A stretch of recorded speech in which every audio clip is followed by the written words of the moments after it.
The Wheat School on RealAgriculture.com is brought to you by CNMC, Syngenta Canada, and the Alberta Wheat Commission. Hey, Carrie Strauss here with RealAgriculture.com. I am back here today with another Wheat School episode, and I have here with me Lyle Jensen of AgroPlus. How are you doing today? Oh, I'm doing great. So we're here today to talk about early grasshopper feeding. Now, we are in Southern Alberta, and you have recently scouted some actual grasshoppers hopping around in the field already. We are just approaching the beginning of May here. Do you want to talk about some of the things you've seen?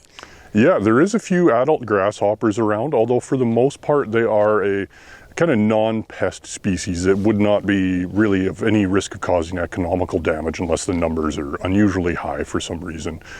Typically, the two-striped grasshopper around here is the one that we generally associate the most with crop injury, especially in cereals, but can also occur in pulses and canola as well.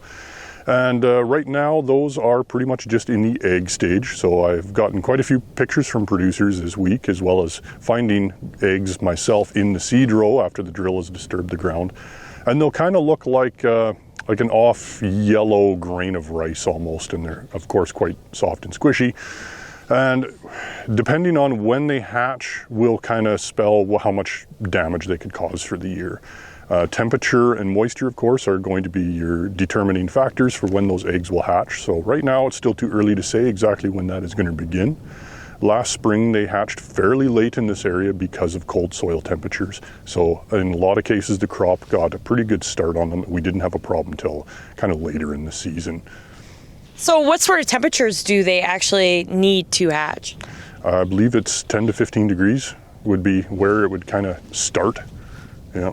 So, and do these eggs overwinter? If you're seeing, you mentioned that you'd seen quite a few being laid in October of last year. They'll survive till the spring? Oh yes, that is what they are designed to do.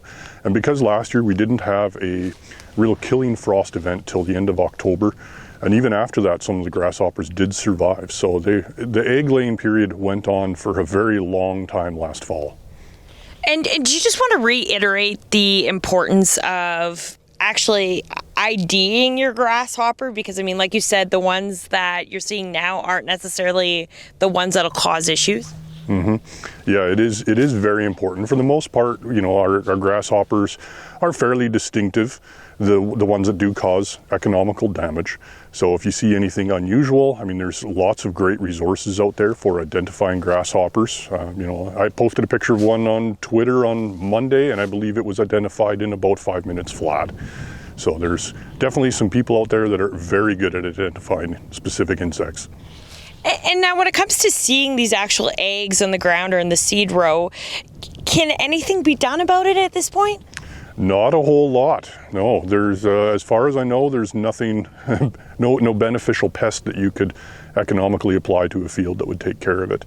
Although they are going to be subject to, predation by things like ground beetles and other beneficial predators. Yeah, absolutely. And maybe just a bit of a warning to keep your eyes out in field. Yeah, absolutely.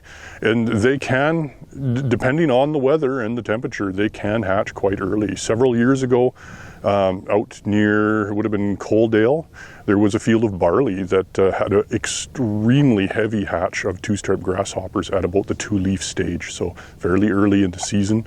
And it was fortunate we caught it in time because that field went from green to brown really fast. There was hundreds per square meter. And what kind of conditions do grasshoppers like, just to reiterate that there too? Well, in that case, they definitely showed a preference for warm and sandy soil seeded to barley.